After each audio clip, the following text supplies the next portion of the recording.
Two parts actually, Coach Jackie Jackeray TV. One, you said the team typically struggles at home because there's other things going on.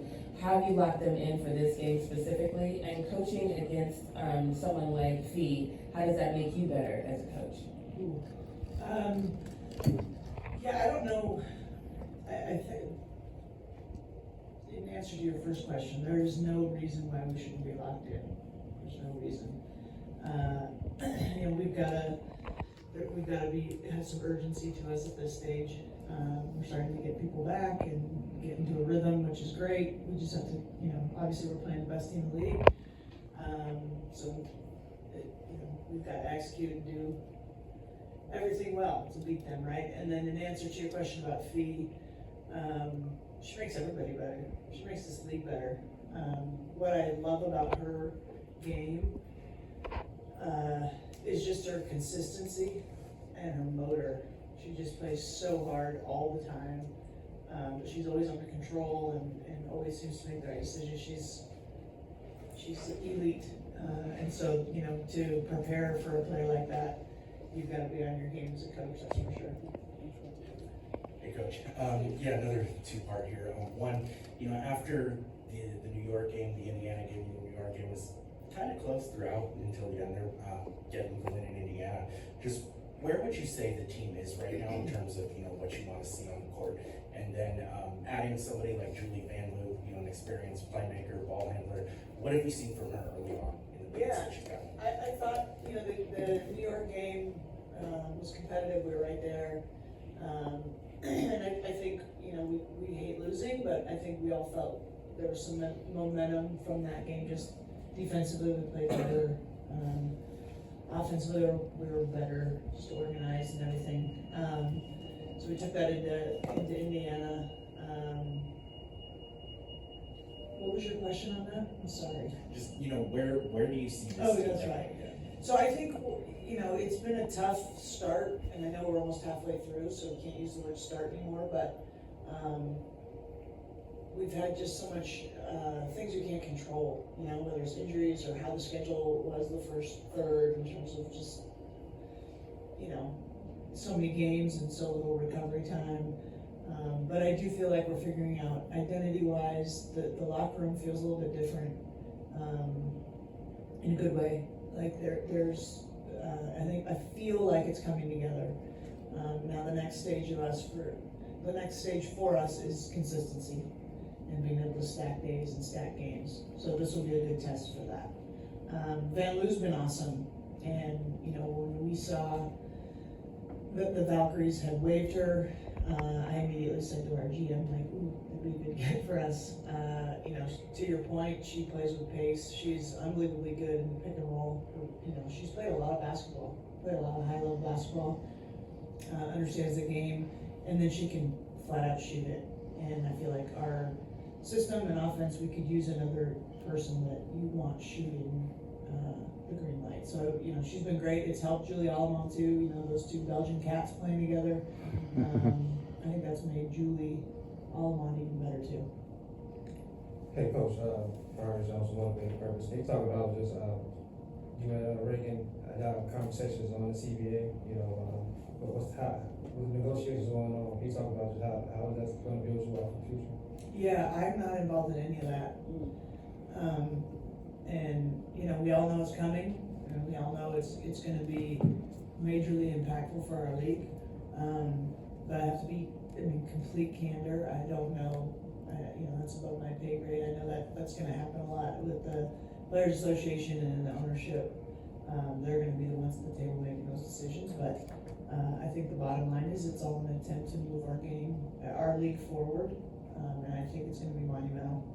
But beyond that, you and I know the same. You're up. Coach, in the last 3 games you guys played against the Lynx this season, you talked about having good stretches, stretches of good basketball, and then struggling to kind of sustain that for all 40 minutes. What do you tell the team, and how are you guys working to translate those good stretches into 40 minutes of a complete game? Yeah, I think too, you have to give the other team credit. I think Minnesota, I think they returned their 8 core players. And so there's a consistency with them in terms of just as a team playing together. So, you know, maybe when we're struggling, I think you do have to give Minnesota some credit for that. You know, the last time we played them, feels like we've played them 8 times already. You know, it was a tie game with 4 minutes to go, and then they just kind of, they know how to win in those situations. And so for us, it's just, you know, we got to get over that hump. But it's execution, it's staying present, not worrying about what has happened.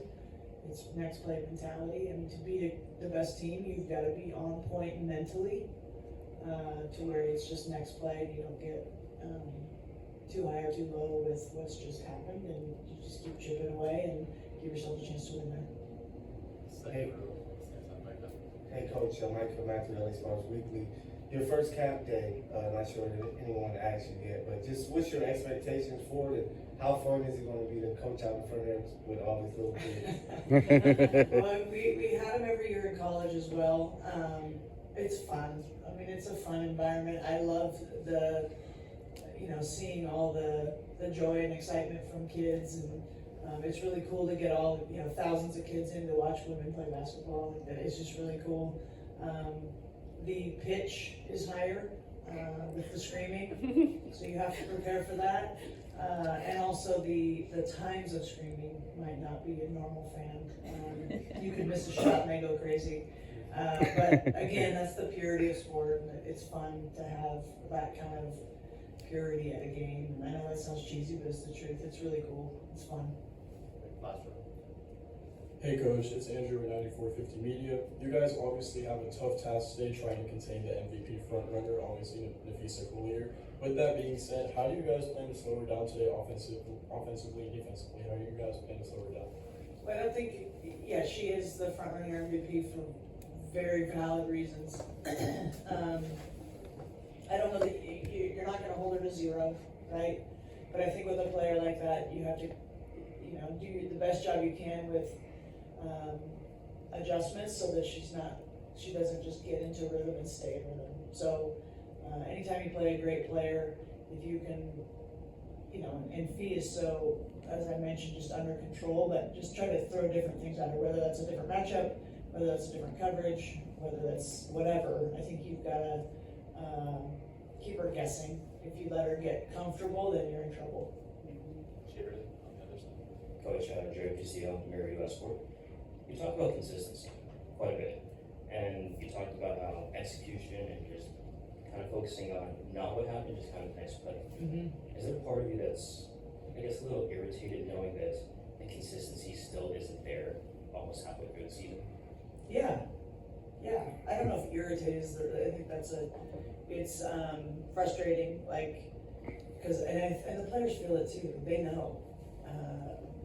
And so it's frustrating, and you have to you just have to get over the hump and, you know, have a couple big wins to where it's like, okay, and then the confidence is genuine. It's not,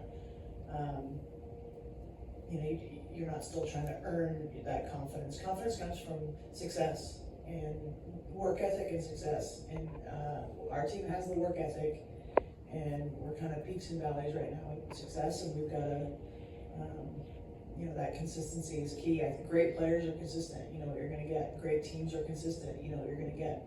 And right now we're, you know, not consistent in being consistent, right? But I also think there are things that have been out of our control that do play into the inconsistency too, with the roster and injuries and all the things. It's not an excuse to be inconsistent, but I think it's a reality. So with people coming back and us having like a legit rotation now,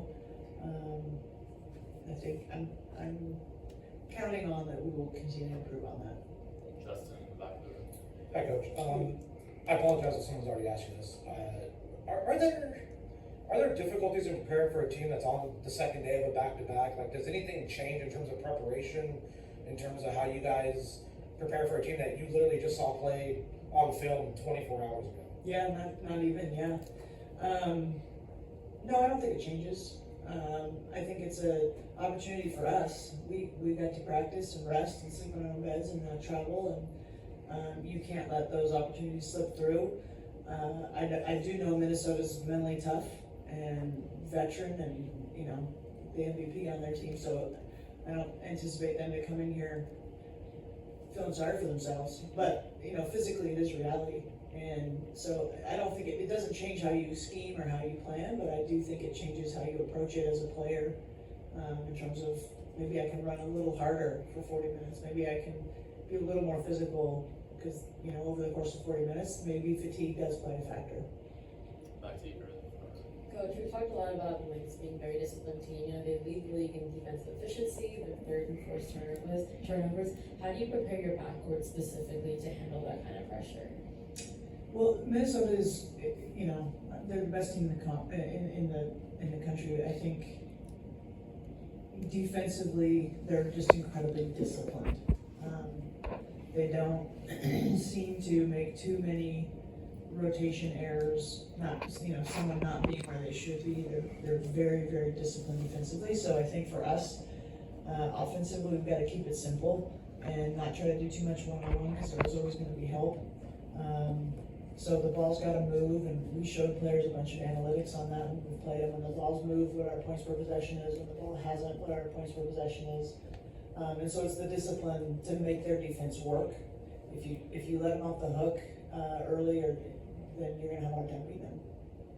Thanks. All right. Thanks, everybody. Thanks, See ya.